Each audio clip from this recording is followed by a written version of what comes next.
Sir sir বিশ্ববিদ্যালয়ের বর্তমান পরিস্থিতি যদি আপনি একটু জানান স্যার।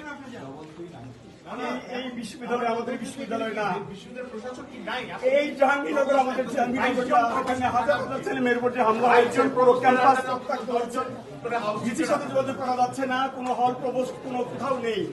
পুরো পুলিশরা মানুষ শিক্ষার্থীদের সাথে ব্যবহার করছে সেটা মানুষের পর্যায়ে ৭১ সালে এই ব্যবহার হয়েছে কিনা আমরা জানি না।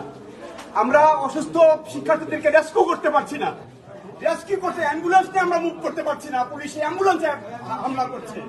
এটা হতে পারে না। আমি সারা দেশের মানুষকে আহ্বান জানাবো, আপনারা দেখুন জাহাঙ্গীরনগর বিশ্ববিদ্যালয়ে কি হচ্ছে, আমাদের ছেলেমেয়েদের উপরে কি নারকীয় ভাবে আমাদের ছেলেমেয়েদের উপর হামলা হচ্ছে। আমাদের কিছু বলার নাই, আমরা সহ্য করতে পারছি না, নিতে পারছি না। আমরা কিছু লোক এখানে দাঁড়িয়ে আছি আর আমরা নিতে পারছি না। আমরা শিক্ষক, আমরা দলদাস না, দলদাস বিশ্ববিদ্যালয়ের ক্যাম্পাসে এইভাবে নির্মম ভাবে হামলা হবে শিক্ষার্থী, হাজার হাজার শিক্ষার্থীদের উপরে।